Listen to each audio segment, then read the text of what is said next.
Assalamualaikum warahmatullahi wabarakatuh. Perkenalkan, nama saya Muhammad Adam Aliansyah. Pada kesempatan kali ini saya akan menjelaskan tentang perkembangan internet dan pentingnya etika di dunia maya.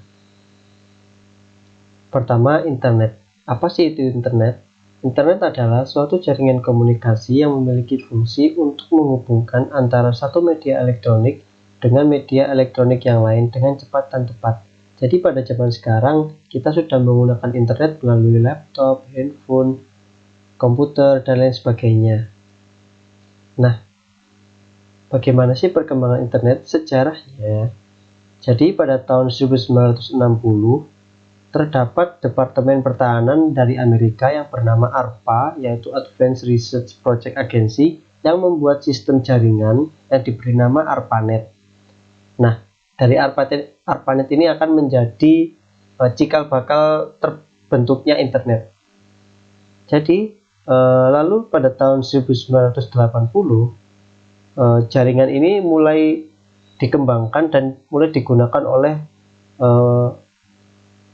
pihak universitas atau beberapa universitas tertentu yang menggunakannya. Jadi hanya tidak seperti sekarang yang sudah meluas, tapi pada tahun 1980-an itu sudah digunakan jaringan sistem, namun masih terbatas. Lalu di zaman sekarang kita bisa menggunakan jaringan internet tersebut, seperti kita bisa memainkan laptop, komputer, googling, mencari informasi, dan lain sebagainya.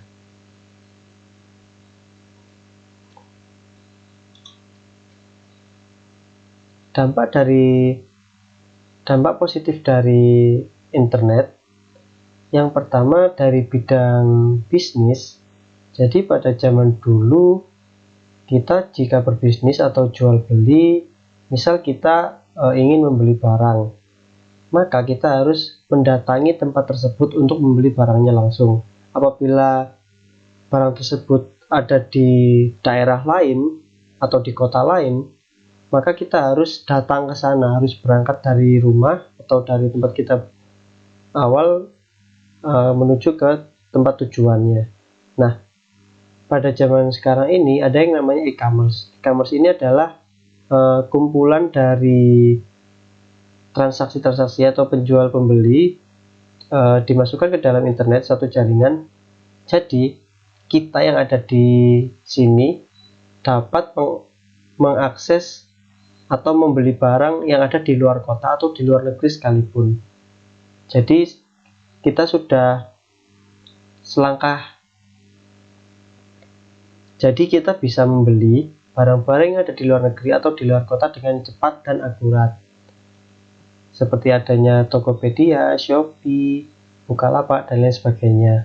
Lalu pada bidang pendidikan, jadi karena internet ini dapat menyebarkan informasi yang cepat, maka dari bidang pendidikan, informasi-informasi atau ilmu pengetahuan dapat diakses dengan mudah, baik itu melalui Google atau buku-buku e-book, buku elektronik, atau informasi-informasi yang lain. Lalu selanjutnya kita bisa memanfaatkan internet di bagian kita dapat memanfaatkan internet melalui media sosial seperti YouTube, Facebook, Instagram, dan lain sebagainya. Lalu terdapat dampak negatif dari internet. Jadi yang pertama, jika kita sudah mulai menggunakan internet, lama-kelamaan kita akan menjadi ketagihan, karena internet ini cakupannya sangat luas sekali dan sangat menarik untuk digunakan. Karena jika tidak mempunyai batasan, maka kita akan menjadi kecanduan. Lalu dampak negatif selanjutnya yaitu terdapat kejahatan-kejahatan yang ada di internet.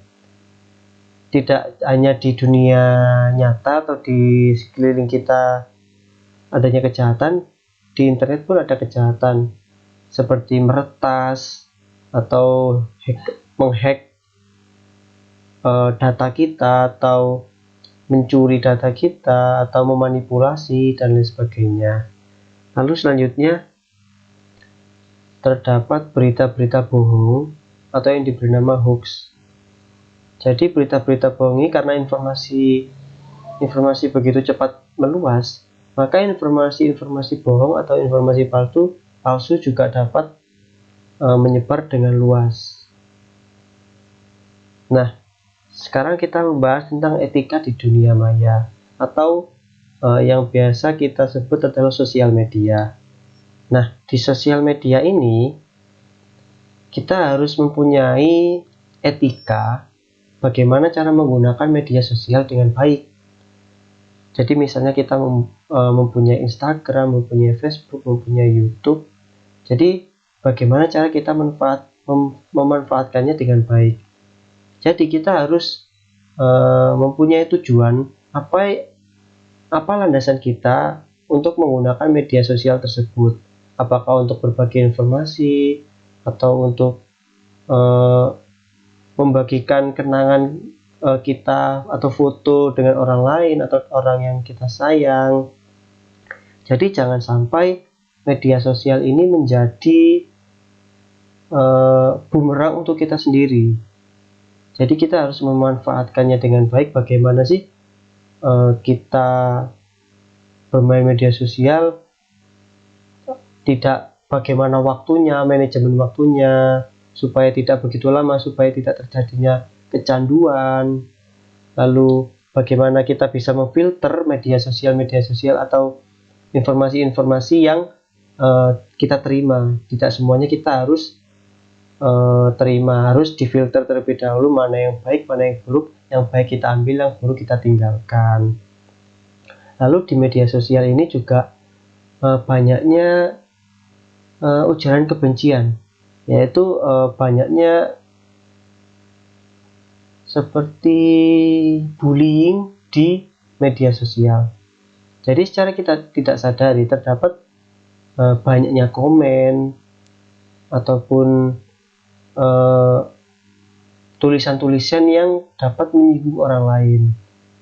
Jadi kita juga harus melihat dari sisi orang lain juga, bagaimana caranya kita supaya tidak menyakiti orang lain, karena kita juga tidak ingin disakiti. Jadi kita harus sangat berhati-hati dalam menggunakan media sosial ini atau di dunia maya.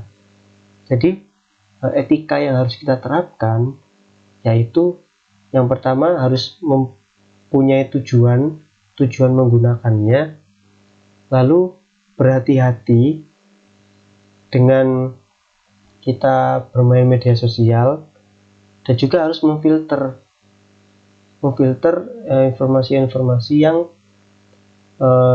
kita dapatkan, dan juga membagi manajemen waktunya supaya kita tidak menjadi kecanduan seperti itu. Mungkin